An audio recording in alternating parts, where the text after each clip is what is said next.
ആകാശവാണി.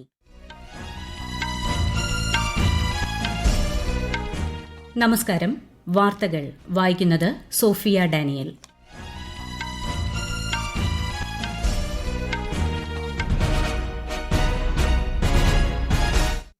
പ്രധാന വാർത്തകൾ. ആശാനാദം ഇനി അനശ്വരം. ഇതിഹാസ ഗായിക ആശാ ഭോസ്ലെയുടെ വിയോഗത്തിൽ വിതുമ്പി രാജ്യം. അനുശോചനം അറിയിച്ച് രാഷ്ട്രപതി, ഉപരാഷ്ട്രപതി, പ്രധാനമന്ത്രി ഉൾപ്പെടെയുള്ളവർ. പശ്ചിമബംഗാളിൽ രണ്ടാംഘട്ട വോട്ടെടുപ്പിൽ നാമനിർദ്ദേശ പത്രിക പിൻവലിക്കാനുള്ള അവസാന ദിവസം നാളെ. തമിഴ്നാട്ടിലും നിയമസഭാ തെരഞ്ഞെടുപ്പിനുള്ള പ്രചാരണം ഊർജിതം. വിദേശകാര്യമന്ത്രി S Jaishankar UAE president Mohamed bin Zayed al നഹ്യാനുമായി അബുദാബിയിൽ കൂടിക്കാഴ്ച നടത്തി. 21 മണിക്കൂർ നീണ്ട അമേരിക്ക ഇറാൻ വെടിനിർത്തൽ ചർച്ച പരാജയം. സമാധാന കരാറിലെത്താൻ സാധിക്കാത്തതിൽ പരസ്പരം കുറ്റപ്പെടുത്തി ഇരുപക്ഷവും. കേരളത്തിൽ ഇന്നും നാളെയും ഇടിമിന്നലോട് കൂടിയ മഴയ്ക്ക് സാധ്യതയെന്ന കേന്ദ്ര കാലാവസ്ഥാ വകുപ്പ്. താപനില ഉയരാൻ സാധ്യതയുള്ളതിനാൽ 10 ജില്ലകളിൽ മഞ്ഞ ജാഗ്രത. IPL ക്രിക്കറ്റിൽ ടോസ് നേടിയ മുംബൈ ഇന്ത്യൻസ് റോയൽ ചലഞ്ചേഴ്സ് ബംഗളൂരുവിനെ ബാറ്റിംഗിനയച്ചു. വാർത്തകൾ വിശദമായി. പിന്നണി ഗായിക ആശാ ഭോസ്ലെയുടെ നിര്യാണത്തിൽ അനുശോചനവുമായി ആസ്വാദക ലോകം. രാഷ്ട്രപതി ദ്രൌപദി മുർമു, ഉപരാഷ്ട്രപതി CP രാധാകൃഷ്ണൻ, പ്രധാനമന്ത്രി നരേന്ദ്രമോദി, ലോക്സഭാ പ്രതിപക്ഷ നേതാവ് രാഹുൽ ഗാന്ധി, മുഖ്യമന്ത്രി പിണറായി വിജയൻ തുടങ്ങിയവർ അനുശോചനം അറിയിച്ചു. അസുഖബാധിതയായിരുന്ന ആശാ ഭോസ്ലെ ഇന്നുച്ചയ്ക്ക് മുംബൈയിലാണ് അന്തരിച്ചത്. 92 വയസ്സായിരുന്നു. സംസ്കാരം നാളെ വൈകിട്ട് 4-ന് മുംബൈ ശിവാജി പാർക്കിൽ നടക്കും. 10ാം വയസ്സിൽ മറാഠി ഗാനത്തിലൂടെ ചലച്ചിത്ര ലോകത്തെത്തിയ ആശാ ഭോസ്ലെ ഏറ്റവും അധികം ഗാനങ്ങൾ റെക്കോർഡ് ചെയ്ത ഗായിക എന്ന ഗിന്നസ് റെക്കോർഡിന് ഉടമയാണ്. 20 ഭാഷകളിലായി 12,000-ലധികം ഗാനങ്ങൾക്കാണ് അവർ ശബ്ദം നൽകിയത്. മലയാളത്തിൽ സുജാത എന്ന ചിത്രത്തിലെ സ്വയംവര ശുഭദിന മംഗളങ്ങൾ എന്ന ഗാനം ആലപിച്ചിട്ടുണ്ട്.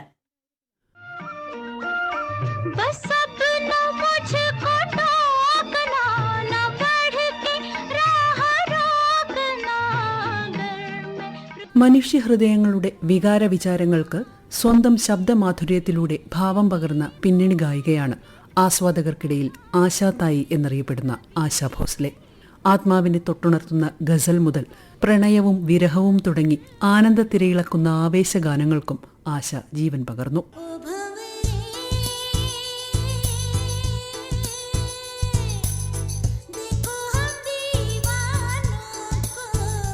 ഇന്ത്യയുടെ വാനമ്പാടി ലതാ മങ്കേഷ്കറുടെ ഇളയ സഹോദരി കൂടിയായ ആശയ്ക്ക് 2 ദേശീയ പുരസ്കാരങ്ങൾ, 18 മഹാരാഷ്ട്ര സംസ്ഥാന ചലച്ചിത്ര പുരസ്കാരങ്ങൾ എന്നിവയടക്കം നിരവധി ബഹുമതികളാണ് ലഭിച്ചത്.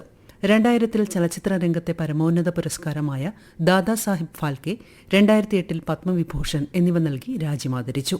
8 പതിറ്റാണ്ട് നീണ്ട സംഗീത സപര്യ. ആശാ ഭോസ്ലെയ്ക്ക് ജീവിതം തന്നെയായിരുന്നു സംഗീതവും.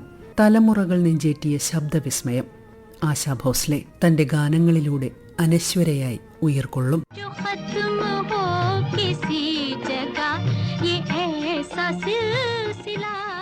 News desk, Akashvani. സംഗീത ലോകത്തെ ഒരു യുഗമാണ് അവസാനിച്ചതെന്ന് പ്രമുഖ ഗായിക ഉഷ ഉദുപ് അനുസ്മരിച്ചു. End of an era. She was such an amazingly versatile singer.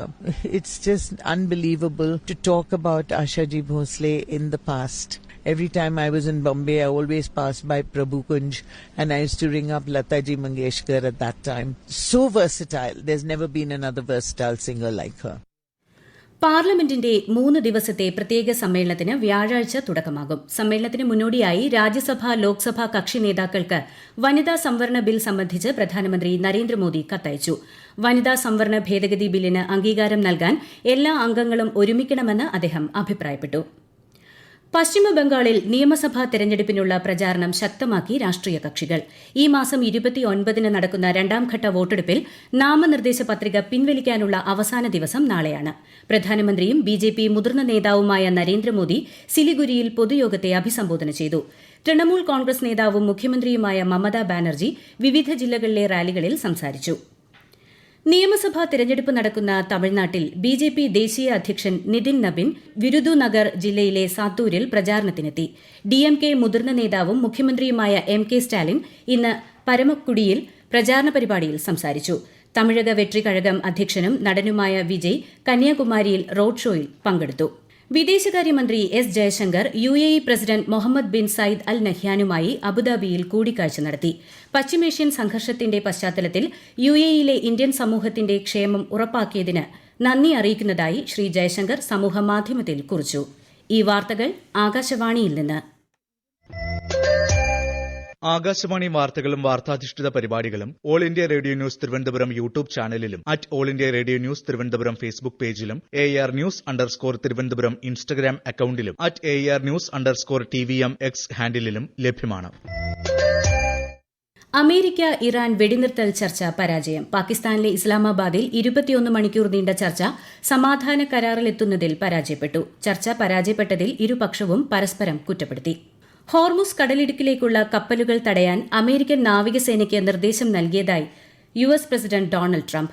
Iran toll നൽകുന്ന എല്ലാ കപ്പലുകളും ഉപരോധിക്കാനാണ് നിർദ്ദേശം നൽകിയിട്ടുള്ളതെന്ന് സമൂഹമാധ്യമ പോസ്റ്റിൽ ട്രംപ് പറഞ്ഞു.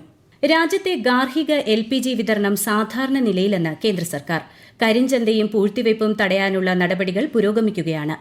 ആകെ വാണിജ്യ LPG വകയിരുത്തൽ 70% ഉയർന്നിട്ടുണ്ടെന്നും പെട്രോളിയം പ്രകൃതിവാതക മന്ത്രാലയം അറിയിച്ചു. സമൂഹത്തിലെ എല്ലാ വിഭാഗങ്ങളിലും എത്തിച്ചേർന്നാലേ സമഗ്ര വികസനം എന്ന ലക്ഷ്യം കൈവരിക്കാൻ സാധിക്കൂവെന്ന് ഉപരാഷ്ട്രപതി CP രാധാകൃഷ്ണൻ. ന്യൂഡൽഹിയിൽ tribal India through technology and science ദേശീയ സമ്മേളനം ഉദ്ഘാടനം ചെയ്യുകയായിരുന്നു അദ്ദേഹം. India's tribal areas present a significant opportunity for green economical development. The tribal population in the country is significant. We have about 1.4 lakh tribal villages, which houses nearly 9% of the total population of Bharat. These tribal communities possess valuable, sustainable, traditional knowledge and supports biodiversity. കേരളത്തിൽ ഇന്നും നാളെയും ഇടിമിന്നലോട് കൂടിയ മഴയ്ക്ക് സാധ്യതയെന്ന് കേന്ദ്ര കാലാവസ്ഥാ വകുപ്പ്. അതേസമയം താപനില ഉയരാൻ സാധ്യതയുള്ളതിനാൽ ചൊവ്വാഴ്ച വരെ 10 ജില്ലകളിൽ മഞ്ഞ ജാഗ്രത നൽകിയിട്ടുണ്ട്. കേരളത്തിലെ രക്തദാന പ്രസ്ഥാനത്തിന്റെ തുടക്കക്കാരനും തൃശൂർ ജൂബിലി മിഷൻ ആശുപത്രി ഡയറക്ടറുമായിരുന്ന ഫാദർ ഫ്രാൻസിസ് ആലപ്പാട്ടിന്റെ വിയോഗത്തിൽ മുഖ്യമന്ത്രി പിണറായി വിജയൻ അനുശോചനം രേഖപ്പെടുത്തി. മതനിരപേക്ഷതയുടെ വക്താവും നിരാലംബരായ മനുഷ്യരുടെ അത്താണിയുമായിരുന്നു അദ്ദേഹമെന്ന് മുഖ്യമന്ത്രി സന്ദേശത്തിൽ കുറിച്ചു. IPL ക്രിക്കറ്റിൽ ടോസ് നേടിയ മുംബൈ ഇന്ത്യൻസ് റോയൽ ചലഞ്ചേഴ്സ് ബംഗളൂരുവിനെ ബാറ്റിംഗിനയച്ചു. ഇന്ന് നടന്ന ആദ്യ മത്സരത്തിൽ ഗുജറാത്ത് ടൈറ്റൻസ് ലക്നൌ സൂപ്പർ ജയന്റ്സിനെ 7 വിക്കറ്റിന് പരാജയപ്പെടുത്തി. ചൈനയിലെ നിങ്ബോയിൽ നടന്ന ബാഡ്മിന്റൺ ഏഷ്യ ചാമ്പ്യൻഷിപ്പിൽ ഇന്ത്യയുടെ ആയുഷ് ഷെട്ടിക്ക് വെള്ളി. ഫൈനലിൽ ചൈനയുടെ ഷി യുഖിയോട് ആയുഷ് പരാജയപ്പെടുകയായിരുന്നു. ബാഡ്മിന്റൺ ഏഷ്യ ചാമ്പ്യൻഷിപ്പിന്റെ 61 വർഷത്തെ ചരിത്രത്തിൽ പുരുഷ സിംഗിൾസിൽ വെള്ളി മെഡൽ നേടുന്ന ആദ്യ ഇന്ത്യൻ താരമാണ് ആയുഷ്. ISL ഫുട്ബോളിൽ മോഹൻ ബഗാൻ സൂപ്പർ ജയന്റ് പഞ്ചാബ് മത്സരം പുരോഗമിക്കുന്നു. നേരത്തെ നടന്ന മത്സരത്തിൽ ഇന്റർ കാശി മുഹമ്മദൻ SCയെ 1-0 പരാജയപ്പെടുത്തി. ശബരിമലയിൽ വിഷു ദർശനത്തിനായുള്ള ഒരുക്കങ്ങൾ പുരോഗമിക്കുന്നു. ഈ മാസം 15-നാണ് വിഷുപൂജ. പുലർച്ചെ 4 മുതൽ രാവിലെ 7 വരെ വിഷുക്കണി ദർശനവും കൈനീട്ടവും ഉണ്ടാകും. KSRTC പ്രത്യേക സർവീസും നടത്തുന്നുണ്ട്. ശബരിമല online.org എന്ന വെബ്സൈറ്റ് വഴി തീർത്ഥാടകർക്ക് വെർച്വൽ ക്യൂ ബുക്ക് ചെയ്യാം. ഈ വർഷത്തെ അമർനാഥ് യാത്രയ്ക്ക് ജൂലൈ 3-ന് തുടക്കമാകും. രക്ഷാബന്ധൻ ദിവസമായ ഓഗസ്റ്റ് 28-ന് യാത്ര സമാപിക്കും. ഇത്തവണ അമർനാഥ് തീർത്ഥാടനം ആകെ 57 ദിവസമാണ് ഉണ്ടാകുകയെന്ന് ജമ്മുകശ്മീർ ലഫ്റ്റനന്റ് ഗവർണർ മനോജ് സിൻഹ അറിയിച്ചു. ഇന്ത്യൻ നാവികസേനയുടെ മുൻനിര യുദ്ധക്കപ്പലായ INS ത്രികന്തിന്റെ കെനിയൻ പര്യടനം പൂർത്തിയായി. ഇൻസാസ് റൈഫിളുകളും മറ്റ് ആയുധങ്ങളും പശ്ചിമ നാവിക command flag officer vice admiral Krishna Swaminathan Kenyan നാവിക കമാൻഡർക്ക് കൈമാറിയതായി പ്രതിരോധ മന്ത്രാലയം അറിയിച്ചു. പേറ്റന്റ് ലഭിക്കുന്നതിനുള്ള ഇന്ത്യയുടെ അപേക്ഷകൾ 2025 സാമ്പത്തിക വർഷത്തിൽ 1,43,000 കടന്നതായി കേന്ദ്രമന്ത്രി പീയൂഷ് ഗോയൽ. മുൻ വർഷത്തെ അപേക്ഷിച്ച് 30% വർധനയാണിതെന്നും അദ്ദേഹം അറിയിച്ചു. പ്രധാന വാർത്തകൾ വീണ്ടും. ആശാനാഥം ഇനി അനശ്വരം. ഇതിഹാസ ഗായിക ആശാ ഭോസ്ലെയുടെ വിയോഗത്തിൽ വിതുമ്പി രാജ്യം. അനുശോചനമറിയിച്ച് രാഷ്ട്രപതി, ഉപരാഷ്ട്രപതി, പ്രധാനമന്ത്രി ഉൾപ്പെടെയുള്ളവർ. പശ്ചിമബംഗാളിൽ 2ാംഘട്ട വോട്ടെടുപ്പിൽ നാമനിർദ്ദേശ പത്രിക പിൻവലിക്കാനുള്ള അവസാന ദിവസം നാളെ. തമിഴ്നാട്ടിലും നിയമസഭാ തെരഞ്ഞെടുപ്പിനുള്ള പ്രചാരണം ഊർജിതം. വിദേശകാര്യമന്ത്രി S Jaishankar UAE president Mohamed bin Zayed al നഹ്യാനുമായി അബുദാബിയിൽ കൂടിക്കാഴ്ച നടത്തി.